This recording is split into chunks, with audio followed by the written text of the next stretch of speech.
Jambi Jawa Timur. Saat ini kami berada di Jogoroto ya. Jogoroto bersama teman-teman tokoh masyarakat Jombang. Kita akan mencoba untuk membahas perkembangan pembangunan yang ada di Jombang. Nanti ada Bapak Khalid, ada Pak Tony, kemudian ada siapa Pak? Pak Kasianto dan Masnya Mas Darno. Kita mencoba untuk membahas terkait dengan Jombang yang sudah berjalan seperti apa, kemudian Jombang ke depannya seperti apa. Kami sebagai masyarakat tentunya berharap bahwasanya untuk Jombang ke depan itu lebih baik. Gitu. Ya. Cuma persoalan yang ada di sini terkait di Jombang nanti kita bahas harusnya bagaimana. Karena kebetulan momennya ini mau pilkada. Setidaknya Bupati Jombang ke depan siapapun yang jadi itu bisa memperhatikan apa yang menjadi keluhan masyarakat dan apa yang menjadi persoalan-persoalan di masyarakat yang tentunya terkait dengan harus diperhatikan. Kan situ. Jangan hanya kemudian ganti bupati berkali-kali tetapi pembangunan tidak berkembang. Padahal untuk menuju masyarakat sejahtera tidak lepas daripada pembangunan yang ada. Ya, tentunya pembangunan di semua sektor. Tapi kali ini kita akan mencoba untuk membahas terkait pembangunan mungkin ya, di semua sektor Pak ya. Pembangunan baik non fisik maupun non fisik. Mungkin seperti itu. Tapi kita nanti juga bahas di sini ada Pak Khalid. Dulu beliaunya juga mantan anggota DPR, sekarang juga masih ikut berperan aktif di partai, aktif dalam berpolitik. Tolong Bapak Khalid bisa memberikan suatu masukan atau penjelasan terkait pembangunan Jombang harusnya seperti apa, Bapak Khalid? Oke, Assalamualaikum warahmatullahi wabarakatuh. Waalaikumsalam warahmatullahi wabarakatuh. Ya, soal pembangunan. Kalau kita mulai dari reformasi sampai sekarang ini sekurang-kurangnya 20 tahun lebih. Mulai zaman Pak Bupati Avandi, Pak Yanto 2 kali, kemudian Pak Yono, kemudian Munjidah. Tapi soal pembangunan yang saya tahu dari 99 sampai sekarang, siapapun dia yang menjadi bupati, ya menurut saya secara kualitatif menurun. Kualitatif. Kalau kita jelaskan kualitatif itu ya termasuk infrastruktur jalan. Itu yang peperongan tempo hari bulan lalu misalnya waktu yang di flyover. Itu soal lagi itu ya. Iya. Itu soal infrastruktur. Tapi kita bicara dulu lah. Pembangunan itu sesungguhnya bangun apa? Siapa yang membangun dan untuk siapa membangun? Dari 3 kata kunci itu kita bisa lihat bupati dan seluruh jajaran ini sedang membangun apa. Kalau dalam visi misi mulai Pak Bupati dulu, Pak Avandi misalnya untuk masyarakat. Tapi kita lihat dari perspektif ekonomi misalnya, ya sama kan, coba tanyakan kepada masyarakat di sana. Bahkan mungkin lebih menurun mungkin ya. Dari perspektif pendidikan, ya banyak kan orang-orang yang susah untuk menyekolahkan anaknya. Tanyakan kalau nggak percaya kepada masyarakat. Itu pendidikan, kesehatan sama pelayanannya seperti apa. Ini yang saya tahu maksudnya. Makanya kualitas pembangunan apapun yang harus masyarakat tahu itu adalah seorang pemimpin ini memiliki kemampuan tidak. Kalau tadi disampaikan ada terkait dengan pilkada, ya masyarakat tahu. Jadi masyarakat harus tahu memilih pemimpin itu punya kriteria, tidak asal. Apalagi asal 200.000, 100.000. Ini pemimpin yang sangat berbahaya. Ketika seorang pemimpin, karena hubungannya dengan pembangunan nanti. Kalau pemimpin sudah melakukan itu, Yaitu menurut saya kebohongan besar untuk rakyat. Terbukti 20 tahun lebih lanjut kan. Mana yang bisa dibanggakan Jombang? Menurut saya ya ada. Itu kalau saya ambil contoh lagi, Tirta Wisata. Itu yang kebanggaan kita dulu. Ada pesawat kiri kanan itu, top itu. Masa kecil kita itu. Iya. Jadi kebanggaan. Tapi sedang bangun apa? Ya kan? Ini misalnya dikoreksi ya, kalau mau dikoreksi. Sedang bangun itu masih kecil aja kita. Belum yang lain-lain. Karena itu kualitas pemimpin ini menjadi taruhan bagaimana pemimpin itu bisa membangun Jombang yang dibutuhkan masyarakat. Nah, dalam acara ini misalnya PBB, BKN, Umat, Garuda itu kan walaupun tidak punya kursi, tidak boleh teman-teman kemudian tidak bergerak. Karena dijamin oleh undang-undang, mereka juga punya tanggung jawab. Jangan hanya dilihat kursinya. Karena orang punya kursi kadang-kadang nggak bergerak. Ini banyakannya ya. Yang bergerak tapi bukan untuk kepentingan rakyat. Ada gitu kan. Ini semuanya terkait dengan kualitas pemimpin. Karena gitu kita berharap lah teman-teman di Poros Indonesia Emas ini kan berharap masyarakat ini tolong yang selektif. Sebab belum tentu orang yang duitnya banyak itu bisa membangun. Belum tentu orang yang tidak punya duit itu tidak punya akal, tidak bisa membangun. Catatannya mulai 99 sampai 2024 apa yang dibangun. Itu kan? Ya. Mungkin ini adalah waktu atau momentum reformasi jilid 2. Kita reform pikiran kita, pilihlah pemimpin yang punya kapasitas yang memadai, yang mampu mengayomi, mendampingi, mendidik masyarakat supaya hidupnya sejahtera. Itu kan secara umum ya kan, bahwa kita harus mencerdaskan bangsa sesuai dengan pasal-pasal yang ada di dalam Undang-Undang 45. Itu soal pemimpin. Hati-hatilah memilih pemimpin itu, karena pemimpin yang sekarang itu bukan membangun partisipasi, tapi senengannya memobilisasi masyarakat plus transaksional. Ini masyarakat dalam situasi yang sangat berbahaya. Meskipun sisi lain merasa senang karena 200.000, 100.000 gitu kan. Bagaimana itu bisa mengatasi? Seperti partai, seperti Poros Indonesia Emas ini kan partai yang nggak punya kursi. Uang yang penyelenggara itu yang namanya Bawaslu, KPU itu nggak berdaya untuk mengatasi bagaimana rakyat cerdas menggunakan hak pilih. Jadi pertama faktor pemimpin. Kalau faktor pemimpin ini dianggap remeh dan hanya melihat transaksinya yang sesaat itu yang dipilih, maka ini mesti kehancuran. Dan sebaliknya, kalau tidak begitu dan tidak komitmen kepada rakyat, misalnya ada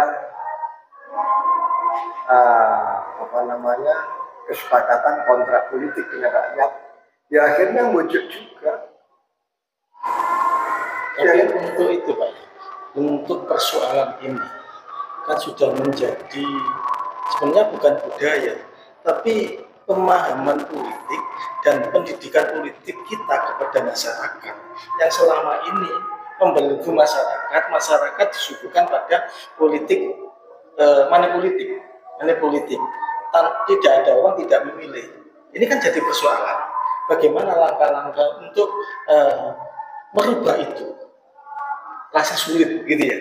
Dan yang dikatakan tadi pemimpin harus punya kapasitas. Jangan-jangan pemimpin kita itu berpikir, saya kalau dengan sejumlah uang segini saya bisa jadi karena masyarakat bisa dibeli. Bagaimana dengan paradigma seperti itu? Ya kita dalam konteks itu jangan menyalahkan masyarakat. Masyarakat yang muncul dengan pemikiran itu perilaku tidak sebab tunggal kausalitas itu. Ketika pemimpin tidak mampu mengelola masyarakat yang baik, ya masyarakat itu kan filosofinya manut. Ketika masyarakat nggak manut, itu kenapa? Masuk salah masyarakatnya? Enggak kan? Jadi tetap pemimpin itu menjadi sentral dari perubahan masyarakat. Atau itu tetap pemimpin.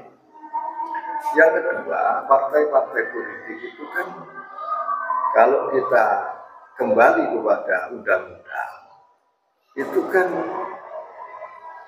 tempat rekrutmen kualitas kader dan lain-lain. Sekarang kan tidak. Sekualitas apapun kader, kalau tidak punya uang, tidak akan menjadi bendahara partai. Betul tidak? Betul kan? Kalau sekarang parah. Kalau zaman saya dulu 2004 masih bisa itu ya. Dilihat dari kualitasnya ya. Karena waktu dulu itu kualitasnya hancur Pak. Kalau 2004 hancur di Jombang ini. Bahkan yang namanya UPRES itu aja jadi anggota dewan. Nah gitu Pak ya. Iya. Jadi jangan membela. Saya tidak berusaha membela masyarakat. Memang saya harus bela dia. Karena dia berperilaku itu akibat dari kebijakan pemimpin yang tidak cerdas. Sehingga tingkat ekonominya tidak dibangun karena pembinaannya tidak ada. Termasuk pertanian. Kenapa petani itu rugi? Karena pemimpinnya memang tidak sedang berpikir lagi. Padahal tapi gini ada. Benar dikatakan itu bagi orang-orang ahli politik ya. Bagi orang-orang yang punya pendidikan akademis dan sebagainya paham apa itu demokrasi. Masyarakat ini tidak salah benar karena disuguhkan dengan persoalan itu. Yang dikhawatirkan Pak, yang dikhawatirkan pemimpin ini tidak berpikir bagaimana nanti setelah jadi pemimpin kemudian bisa membawa kesejahteraan masyarakat, bisa membawa Jombang lebih baik. Itu yang dikhawatirkan. Jangan-jangan hanya berpikir, nah aku jadi, dia hanya mengatur pos-pos proyek yang ada. Itu untuk membalikan modalnya, itu yang jadi persoalan, Pak. Nah itulah kemudian yang tadi kita bahas kualitas pemimpin. Bagaimana mungkin bisa mengatasi masyarakat kalau kualitasnya rendah? Yang dipimpin pinter misalnya. Yang pimpin gak patah itu terus ya. Itu dari satu hal. Partai itu kan rekrutmen kader-kader yang memang berkualitas. Yang kedua, partai itu punya ideologi kan. Ideologinya tentu ideologi kerakyatan. Ini kan nggak usung ideologi sudah. Ideologi Pancasila aja nggak ngerti Pancasila. Ketika orang itu membutuhkan misalnya partai itu kalau bukan kelompoknya nggak mau, walaupun mereka sudah di DPR, itu duduk anggota muda sama sekali tidak. Ini kan berpikir partisan. Partai ini sesungguhnya paling tidak dia rekrutmen kader itu bagus. Ada sistem, kemudian ada ideologi, ada paradigma. Ketika pimpinan partai tidak punya paradigma, bagaimana memimpin konstituennya? Yang kedua, bagaimana memimpin masyarakat publik? Tidak mungkin paling di kelompok yang bukan kelompok saya, nggak usah saya sapa. Satu, yang walaupun kelompok saya, tapi kalau tidak menghasilkan, nggak usah saya sapa, kan begitu kan? Coba itu renungkan kalau nggak salah.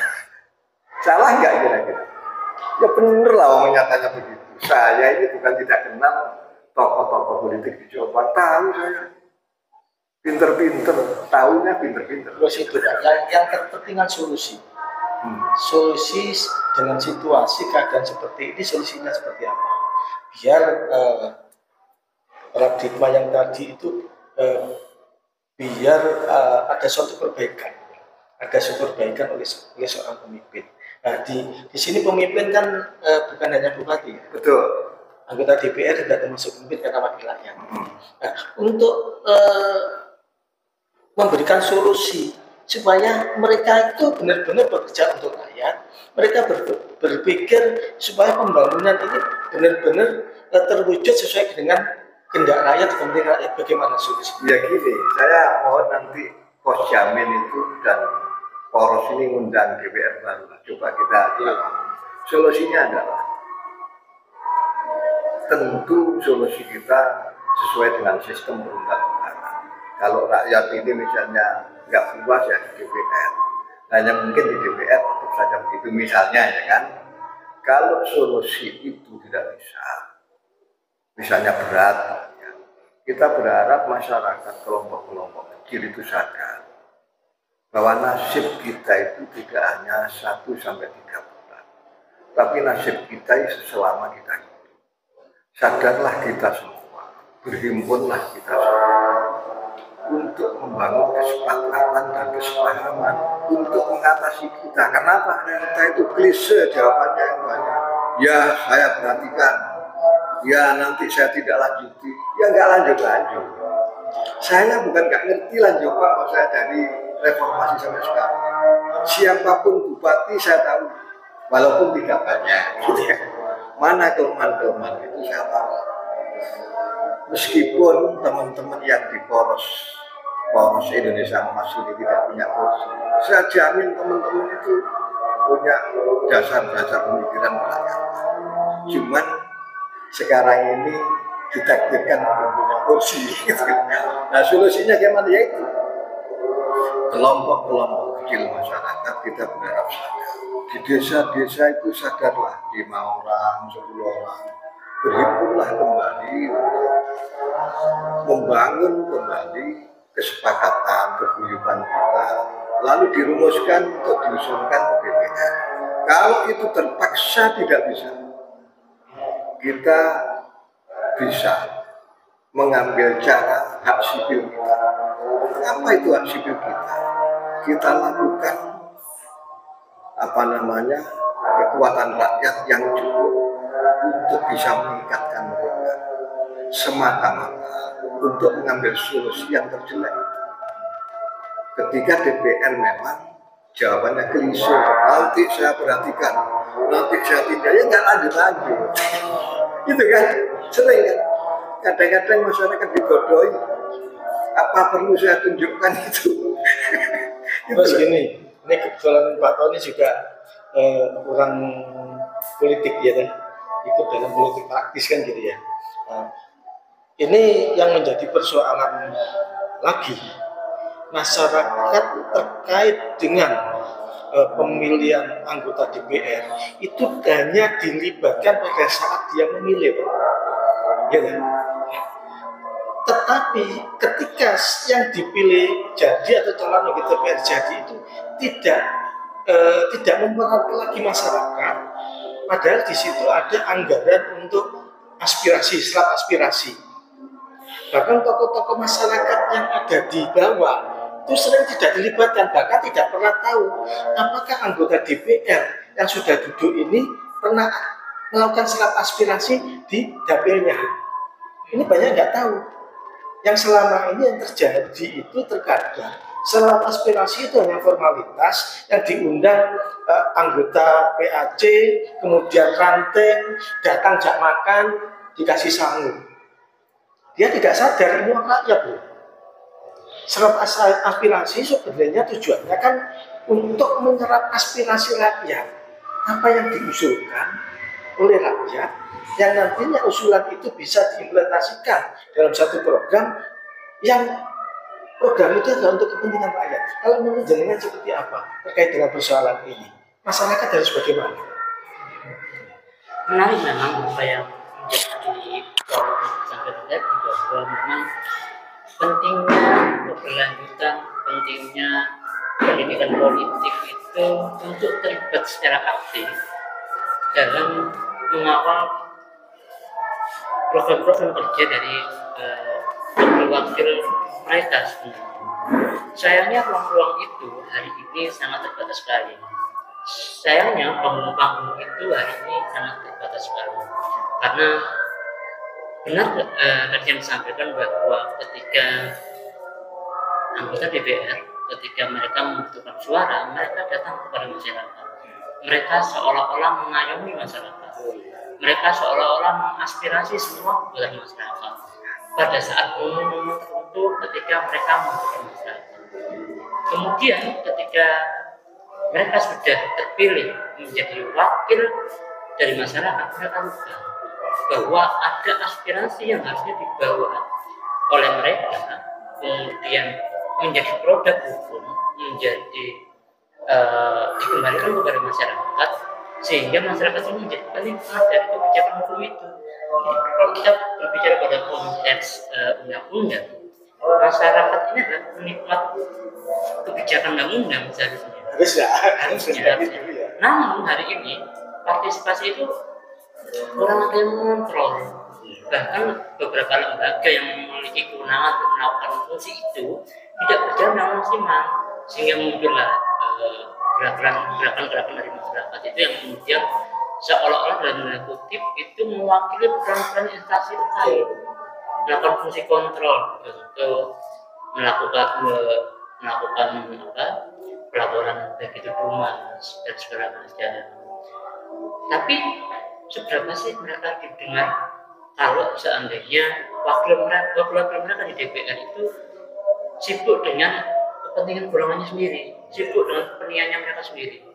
Nah ini memang harusnya pendidikan politik itu harus masif untuk dijalankan sebenarnya. Peran partai politik termasuk kita yang ada di partai politik, di Partai Kebangkitan Nusantara, di Partai Bintang, di Partai Umat, di Partai Hanura, itu punya peran yang sangat sentral bagaimana kader-kader yang dari tingkat BAD, ranting dan seterusnya ini tidak hanya mereka itu diaktifkan pada saat momen politik saja, namun kaderisasi itu harus berlanjut. Seperti yang disampaikan Mbak Polip tadi bahwa harusnya pendidikan politik itu berjalan bukan hanya pada saat 5 tahunan saja, namun kaderisasi itu bisa 3 orang di tingkat ranting, di akar rumput, di pimpinan cabang. Itu diberikan ideologi mengenai ideologi Pancasila sehingga mereka paham apa sih politik itu. Jangan sampai masyarakat itu hanya dijadikan alat untuk mendapatkan kursi kekuasaan saja. Jangan hanya dijadikan barang komoditas yang hanya laku pada saat momen politik saja. Namun ketika mereka sudah tidak dibutuhkan, terap aspirasi mereka jarang didengarkan. Tidak jarang saya bertemu sama beberapa kader kami, mereka mengeluhkan. Mereka bahkan mengirim surat kepada instansi terkait baik di DPR, PMK untuk melakukan audiensi. Tidak ada tanggapan sama sekali. Nah inilah ruang-ruang yang harus kita carikan solusinya. Bagaimana peran serta masyarakat itu terlibat dalam hal pengawasan, kemudian fungsi kontrol terhadap kebijakan-kebijakan yang dibuat oleh wakil-wakil kita di gedung DPR. Mungkin itu dari saya. Cuma persoalannya kan gini, masyarakat itu seakan-akan sudah jenuh karena suaranya tidak didengar. Dan masyarakat itu sekarang itu tahu calon yang jadi itu pada saat dia itu aku mencalonkan, setelah jadi sampai akhir masa jabatan tidak pernah dengar apa yang dilakukan oleh wakil rakyat kita, gitu. Yang dikhawatirkan lagi, jangan-jangan justru wakil kita yang duduk di DPR itu justru malah tidak berani ketika harus menyerap aspirasi masyarakat, gitu loh. Ini yang dikhawatirkan dan itu fakta, gitu loh. Kan ini kan seperti ini kan ya. Padahal masyarakat itu berharap siapapun yang dipercaya oleh masyarakat untuk menjadi wakil rakyat itu benar-benar bisa menyuarakan aspirasi rakyat. Di situ anggarannya besar loh Pak. Anggarannya besar. Tapi nggak pernah juga loh selama bertahun-tahun itu kemudian pernah diundang untuk serap aspirasi. Siapa yang diserap? Anggarannya kemana? Kan gitu. Ini jadi persoalan. Dan ini tolong untuk anggota DPR Jombang khususnya Diperhatikan, didengarkan. Jangan butuh kepada rakyat ketika Anda ingin duduk di kursi DPR. Setelah jadi, Anda lupa dengan rakyat. Kalau Anda menggunakan anggaran dari pemerintah, kemudian digunakan untuk kepentingan sendiri, sudah masuk ranah korupsi ya. Dan mohon maaf, di Jombang saya berani mengatakan, korupsi di Jombang besar loh untuk DPR. Dana bantuan khusus yang ke desa itu benar atau tidaknya, tapi suara di masyarakat ada yang mengadukan ke kami dipotong 10% yang diberi. Ini persoalan hukum, ini persoalan yang harus dibongkar. Gitu loh. Jangan saya nanya sendiri mentang-mentang jadi anggota DPR, kemudian anggaran itu dimainkan, gitu. Itu kan untuk kepentingan masyarakat. Jangan kemudian dia pegang anggaran itu dibagikan ke desa-desa, kan pakai anggaran 100 juta, kan gawe proposal, aku sisihkan 10%. Ini memang negara tak EDW kok. Nah, gitu. Ini persoalan Pak ya. Nah, kita memang saat ini hanya bisa mengkritisi. Dan hak kita Pak ya, hak kita untuk menyuarakan itu. Tapi kami berharap DPR itu juga memperbaiki diri. Jangan seperti itu terus. Dan kami punya hak kok nanti ketika ada temuan kita laporkan juga bisa. Kan gitu, karena saya dari Projamin juga dari lembaga yang punya legalitas. Gitu ya. Nah, cuma kami memang perlu masukan dari teman-teman yang ikut di politik praktis, tokoh-tokoh masyarakat. Karena ini sebenarnya masyarakat itu juga ingin bersuara, tapi tidak punya kemampuan untuk bersuara. Kalau jenengan mungkin bisa memberikan suatu masukan. Dengan Pak siapa Pak nanti biar Pak Darno. Pak Darno bilang ke Pak Darno. Terkait pemilihan DPRD, yang mana kebanyakan ini masyarakat memang mengetahui sebenarnya Pak terkait apa itu money politik. Tapi secara tidak langsung, kenapa masyarakat ini menerima itu? Ya kan? Kalau memang dia mengetahui terkait money politik, seharusnya kan dia menolak. Ya kan? Seharusnya dia menolak. Karena berhubung hal itu menjadi kebiasaan, ya otomatis mau gimana lagi? Ya kan?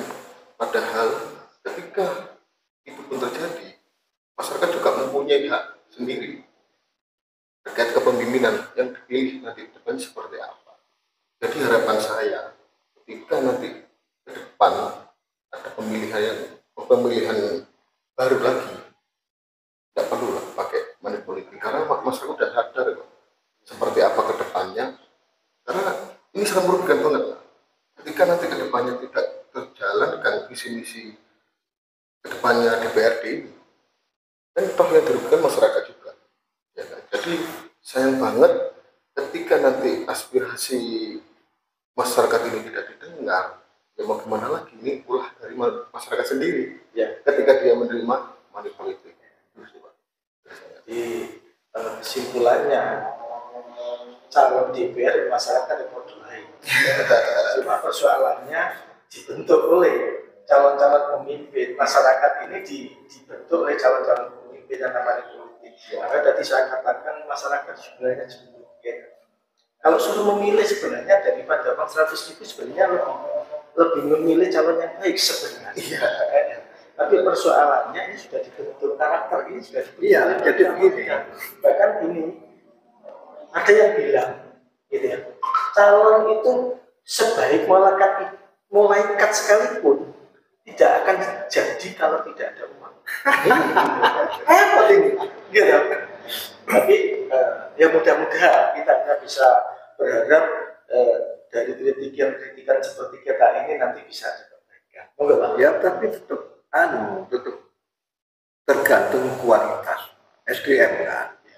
SDM yang komprehensif. SDM komprehensif itu kalau regulasinya kita positif, hukum ya Pancasila. Mereka itu kan tidak pengayaan.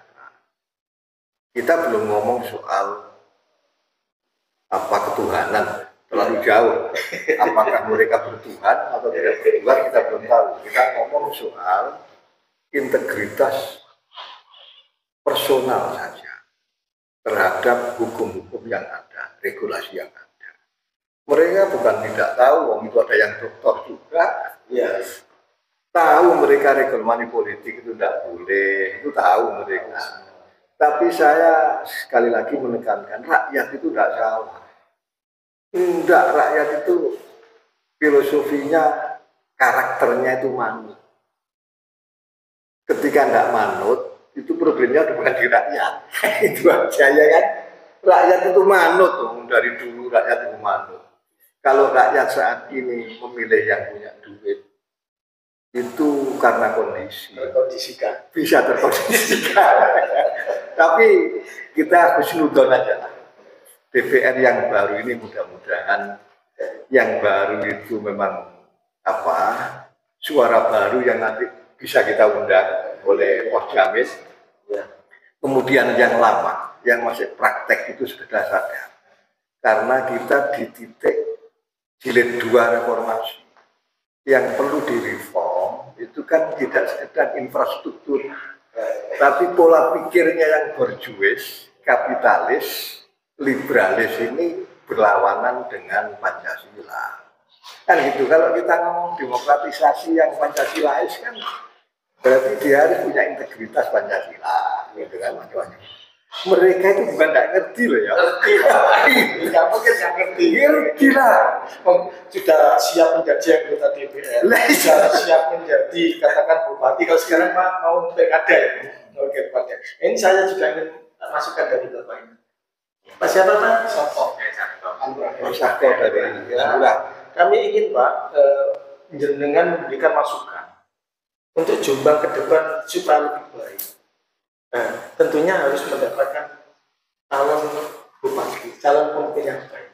Kalau diberi masukan, harusnya seperti apa bupati yang akan datang dan bagaimana pandangan mereka untuk Jombang ini supaya lebih maju dan masyarakat bisa sejahtera. Ya, terima kasih. Kami melihat ya di Jombang ini dari dulu itu tidak ada perubahan yang signifikan saya.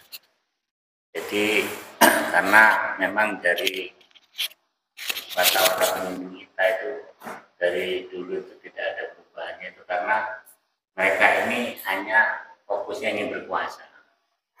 Kalau berkuasa dia hanya mengembalikan modal. Jadi padahal untuk Jombang ke depan ini itu harusnya itu pemimpinnya itu fokusnya ke masyarakat gitu. Ternyata selama ini kan masyarakat hanya diiming-iming duit pilih saya gitu kan. Nanti setelah jadi udah lupa kan, gitu.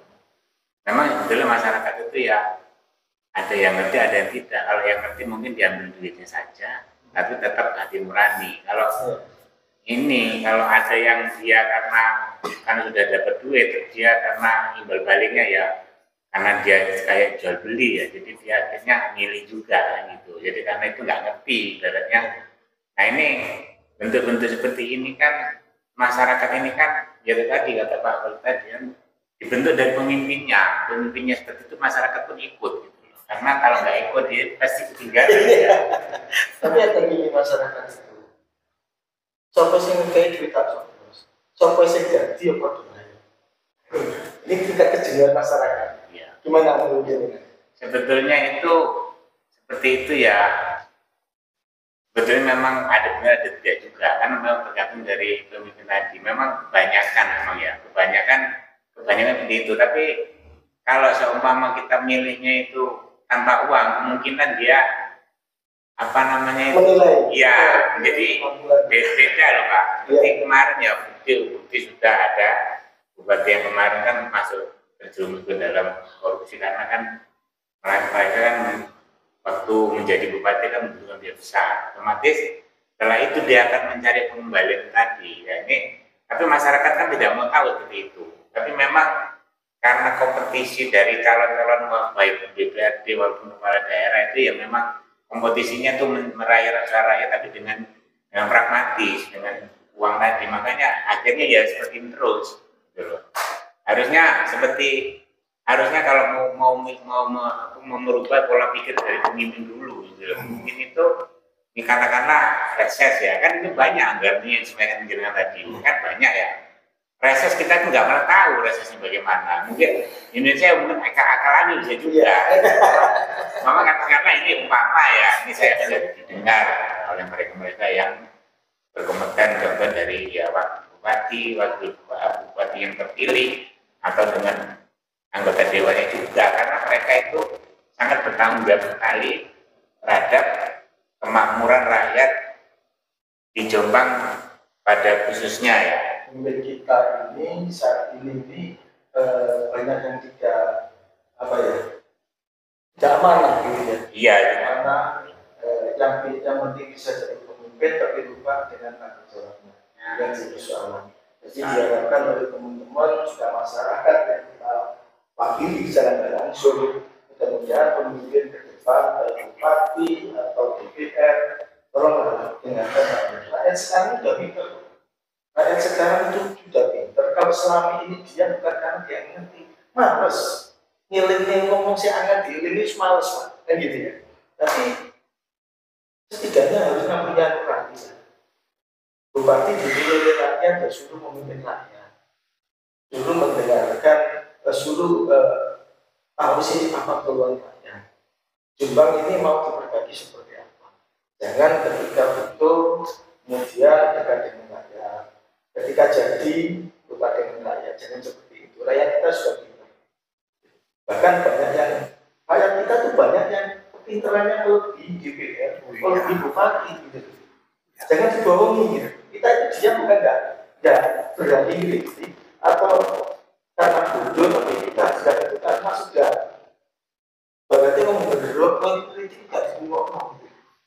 Tapi perkembangan teknologi, perkembangan zaman ini kita ketika meneliti, kalau zaman dulu tidak nyampe ke masyarakat, tapi kalau sekarang ini kita meneliti, kita medsos semuanya masyarakat tahu. Di situ masyarakat akan berpikir bahwa hasilnya yang benar yang dikatakan oleh teman-teman yang kritik itu benar.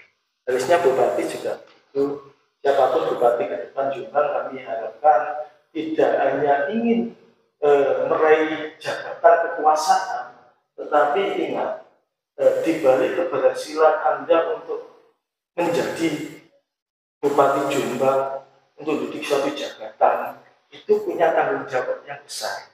Tentunya juga tanggung jawab dunia akhirat, kan gitu. Nah, karena itu monggo dirubah. Jangan hanya kekuasaan, tapi tugas dengan itu juga harus membawa kesejahteraan bagi masyarakat Jombang. Kan gitu Pak ya? Ya. Saya yakin semuanya seperti itu. Nah, dari semua sektor tentunya, dari baik itu pembangunan, pendidikan dan lain sebagainya. Ini tolong Bapak ini juga Jadi ini ya untuk Jombang ini supaya nanti kita bisa tidak seperti biasanya. Jadi kalau yang dibutuhkan memang saya kita tidak ada kontrol, tidak ada oposisi. Jadi setiap kali ada pemenang pemilu di Kabupaten Jombang itu tidak ada partai oposisi, cuma jadi satu. Mungkin kita ini yang di luar dari parlemen itu bisa menjadikan oposisi, jadi kita bisa menjadi kontrol karena setiap pekerjaan apapun itu ada pengawasnya. Nah ini anggap saja kita ini non parlemen sebagai pengawas lah, jadi oposisi, jadi poros Indonesia masih akan menjadi oposisi, bukan berarti kita ini untuk mencari teman, tidak, kita ini hanya barangkali ada yang kita bisa meluruskan, jadi supaya nanti seperti Mas tadi bilang untuk bertanggung jawab kepada masyarakat. Mungkin itu tambahannya. Oke Pak, nanti bisa masih masukan secara umum untuk Jombang. Tadi dikatakan terkait dengan pendidikan, nggak apa-apa, sampaikan aja. Assalamualaikum warahmatullahi wabarakatuh. Namanya Pak disebut. Saya nama Pak Kasianto sebagai Ketua DPD Partai Umat Jombang. Saya mengharapkan sebagaimana Jombang adalah kota santri. Dengan kota santri inilah saya mengharapkan harus benar-benar diperhatikan, utamanya dicetak untuk generasi penerus, khususnya anak-anak masa menempuh pendidikan. Dengan menempuh pendidikan agar tidak ada merasa berat dari orang tua untuk menyekolahkan anak dan bisa mendaftarkan di mana sekolah yang dia akan dituju supaya bisa masuk dengan biaya yang sangat rendah, apalagi nanti pendidikan dilengkapi dari segala kebutuhan, lalu dibebaskan dari segala biaya, termasuk setiap pendaftaran dikenakan biaya gedung atau dikenakan seragam atau alat-alat sekolah. Bahkan banyak sekali para wali murid itu merasa beban berat karena tidak mampu, sedangkan anaknya ingin sekolah berlanjut supaya menjadi anak yang pintar. Khususnya untuk Jombang, Semboyan, Kota Santri, agar anak-anak untuk ke masa depan nanti bisa menjadi anak yang soleh dan soleha, yaitu berguna nusa dan bangsa, khususnya di negara Indonesia ini, agar semua tercover masalah pendidikan yang ia inginkan.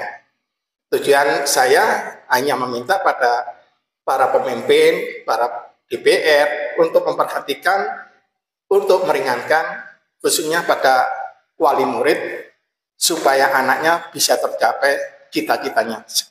Itu harapan saya. Terima kasih Bapak. Di sini kami juga akan menyimpulkan terkait dengan pendidikan Bapak. Bahwasanya di pendidikan sebenarnya pemerintah sudah mengcover ya untuk biaya pendidikan, ada BOS dan lain sebagainya, bahkan 20% APBN untuk pendidikan. Tapi persoalannya di sini adalah kelemahan pemimpin dalam mengawasi Bapak. Di Jombang ini dan Jawa Timur Pak. Jawa Timur ini tingkat SLTA, SMK itu banyak pungli Pak. Kenapa? Berdasarkan Permendikbud nomor 75 tahun 2016 kalau tidak salah itu, sekolah maupun komite tidak boleh menarik kepada siswa atau orang tua wali murid dalam bentuk apapun, tidak boleh menarik. Tapi pada kenyataannya sering di Projamin ini dapat pengaduan dari masyarakat untuk uang muka antara 2 juta sampai 2.500.000 Pak. Kemudian SPP itu 100 sampai 150. Ini di semua sekolah SLTA, SMK dan MTSN dan sebagainya yang ada di Jombang. Kalau untuk SD sama SMP sudah free untuk Jombang karena dalam naungan Dinas Pendidikan Kabupaten. Kalau untuk SLTA, SMK dan MTS beda, itu provinsi. Kalau di MTSN dan lain sebagainya itu langsung pusat ya, langsung bukan Mendikbud, Depak ya, Depak pusat. Nah di sini kami minta kepada Bapak Gubernur untuk Gubernur Jawa Timur, tolong diperhatikan untuk Jawa Timur ini pungli di sekolah masih berlangsung. Ini tidak bisa dibiarkan. Kenapa Jawa Tengah bisa free? Jawa Tengah bisa gratis. Kenapa? Ketika ada sekolah yang melakukan pungli langsung ditindak oleh gubernurnya. Di Jombang lemah. Pada zaman Bukoviva dulu berjanji ketika nanti jadi pendidikan diperhatikan. Tapi kenyataannya seakan-akan yang terkait dengan pendidikan, biaya pendidikan ini tidak dikontrol, Pak. Pungli di mana-mana dibiarkan. Kami berharap untuk Gubernur Jawa Timur yang akan datang ini diperhatikan. Kalau tidak, insya Allah kami sama teman-teman juga melangkah secara hukum. Ketika ada sekolah yang tetap pungli, kita laporkan aja, kita laporkan KPK aja langsung. Kenapa? Kita sudah jenuh ya, kita sudah jenuh mengkritisi tapi nggak ada tindakan. Karena ini kemenangan gubernur Pak. Kalau untuk tingkat SLTA itu Dinas Pendidikan Provinsi kan tanggung jawab gubernur ini kan gitu ya. Nah ini tolong, ini juga sebenarnya sudah Pak, sudah gratis, cuma ya tadi pemimpin kita yang tidak peduli dengan kepentingan masyarakat. Jadi dari teman-teman ini nanti banyak teman-teman yang lain nanti kita undang lah, kita mintai pendapatnya. Kalau perlu dinas pendidikan provinsi kita undang. Kenapa ini kok dibiarkan kan gitu?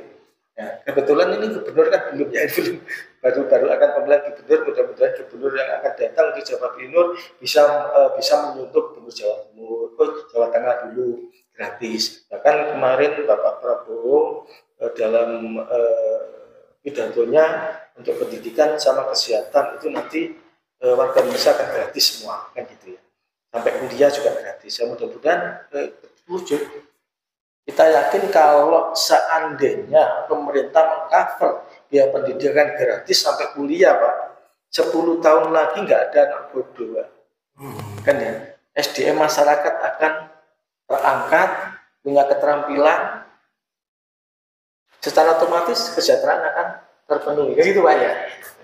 Ada lagi, Pak? Mungkin ya, terkait dengan itu, poros Indonesia Emas 6 partai sebenarnya sudah mengidentifikasi masalah yang mungkin nanti disampaikan kepada paslon gubernur, calon gubernur atau bupati. Sudah sebenarnya, tapi kita nanti coba mana yang bisa menerima. Diterima monggo, tidak diterima juga gak apa-apa. Karena tadi itu siapapun yang jadi bupati atau gubernur, ya masyarakat tetap begini. Nah, kami mencoba poros ini menjadi sparring partner dalam proses pembangunan seperti yang saya katakan Hanura tadi, bahwa kita ingin yang selama ini legislatif eksekutif bukan ukur. Nah, kita ingin poros ini yang di luar parlemen, meskipun kita tidak punya kursi, cobalah kita memainkan peran sebagaimana mestinya. Ekstrimnya apa itu oposisi apa? Bukan oposisi lah, sparring partner saja. Supaya agak keras. Ya. Itu sudah kita identifikasi, ada paling enggak 10 sampai 20 persoalan. Mungkin nanti kita kembangkan di Jawa Timur. Apakah Bu Risma, apakah Bu Khofifah, atau Bu Lulu? Yang di TV itu kan top. Tapi kita mencoba nanti kirim, ketemu langsung atau tidak ketemu langsung, kita nanti rumuskan. Apakah mereka semua paslon itu punya kepekaan atau tidak? Punya ya monggo, tidak punya ya monggo. Kita sudah rumuskan, nanti pos jamin kita berharap bisa mengundang lah. Kita diskusi. Kira-kira pikiran paslon, baik di daerah maupun Jawa Timur, nyambung tidak dengan masalah-masalah yang sudah kita identifikasi. Pendidikan, termasuk itu tadi, infrastruktur, ekonomi, kesehatan, yang mereka di TV itu top-top semua. Apakah topnya hanya sedang mencalonkan, atau setelah jadi gitu. Itu aja lah. Aku sedih itu lah. Menarik. Ya, terima kasih. Karena sekarang ini ada diskriminasi, Pak. Untuk kesehatan ada diskriminasi. Di mana masyarakat yang dianggap mampu, bukan mampu, yang dia mampu, tidak dapat jaminan kesehatan. Padahal menurut amanat undang-undang semua warga negara itu berhak mendapatkan perlindungan kesehatan. Nah itu mendingan anggaran yang tidak penting, BLT, PKH dan sebagainya, yang ujungnya juga bocor, dikorupsi, itu diarahkan aja kedua program tadi, pendidikan sama kesehatan. Jadi nggak ada lagi perbedaan kaya miskin. Orang kaya itu bayar pajaknya mahal. Jangan kemudian orang kaya disuruh bayar BPJS, orang miskin gratis untuk BPJS. Nah memang negara milik orang miskin, kan gitu. Orang kaya suruh membayar orang miskin. Lebih parah lagi, dianggap kaya tapi tidak kaya. Ini kan repot. Pemerintah ini ketika membuat suatu program itu kadang-kadang dibuat peluang, kadang-kadang kan gitu. Nggak tahu dikorupsi atau enggak, tapi kan kenyataannya ada juga yang tertangkap korupsi terkait itu. Jadi seharusnya pemerintah itu kalau mengacu pada kepentingan masyarakat dan sesuai dengan amanat undang-undang, nggak perlu BLT itu. Kemudian subsidi BBM nggak perlu, cabut aja. Masyarakat mampu beli nggak Pak? Tapi yang namanya pendidikan sama kesehatan itulah diperhatikan. Gratis semua, nggak ada perbedaan kaya miskin. Orang miskin di warga negara Indonesia, orang kaya warga negara Indonesia, dan orang kaya itu yang membayar pajak lebih besar. Itu baru negara. Baru negara. Dan pajak dari rakyat untuk rakyat. Gitu kan ya. Saya kira itu cukup Bapak ya. Saya kira itu mudah-mudahan apa yang menjadi perbincangan kita ini bisa didengar oleh orang-orang yang punya wewenang, orang-orang yang punya kekuasaan, sehingga apa yang kita suarakan nanti benar-benar bermanfaat untuk masyarakat. Ya pemirsa, demikian perbincangan kami dari Indo Jamin Jawa ucapkan terima kasih. Mudah-mudahan perbincangan kita ini bermanfaat untuk masyarakat secara umum. Ini wassalamualaikum warahmatullahi wabarakatuh.